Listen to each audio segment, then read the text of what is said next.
10 শতক জমিতে সবজি চাষ করে মানুষের বাড়ি বাড়ি গিয়ে দিন মজুরের কাজ করে চলছেন নারায়ণ দে। বয়স 64 বছর, স্ত্রী ছেলে বউ সহ 4 জনের সংসার তাঁর। রীতিমতো নুন আনতে পান্তা ফুরুই উনার। রেশন কার্ডে তিনি অন্তর্দয়ের আওতাধীন, কিন্তু এখনো পর্যন্ত তাঁর মেলেনি কোনো সরকারি সুযোগ সুবিধে। নারায়ণ নাথের বাড়ি যুবরাজনগর বিধানসভা কেন্দ্রের রাজনগর গ্রাম পঞ্চায়েতের 3 নম্বর ওয়ার্ডের বৈরাগী টিলায়।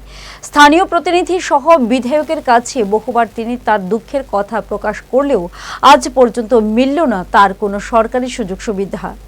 অত্যন্ত আফসোসের সঙ্গে তিনি সংবাদ মাধ্যমকে জানালেন, সিপিএম এর সময়ও তিনি পাননি কোনো সুযোগ সুবিধে, বর্তমানেও তিনি বঞ্চিতই। শ্রীনারায়ণ নাথ, আমি আমার ওয়ার্ড নম্বর হলো বৈরাগী টিলা, ওয়ার্ড 3 নম্বর ওয়ার্ড, রাজনগর গাঁওসভার স্থায়ী বাসিন্দা। আমি সরকারি কোনো সুযোগ সুবিধা পাইছি না। না ভাবতে আমি কয়েকবার অ্যাপ্লিকেশন করছি বিডিও অফিসে, এটারও কোনো সদুত্তর পাইছি না। অথচ জিও টেবিল 5-7 বার হয়েছে, এটার নিয়ে কোনো সদুত্তর পাইছি না। অথচ আমি একদম দরিদ্র সীমার নিচে বসবাসকারী মানুষ।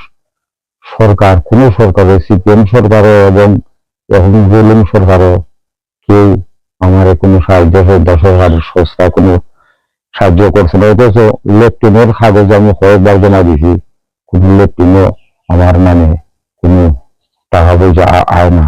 অথচ আমার ছেলেটাও বেকার, 12 পাস করছে, এটার সম্পর্ক কেউ কোনো এটা বেকারের সমস্যার সমাধানের লাগে কোনো কোনো উদ্যোগ নাই।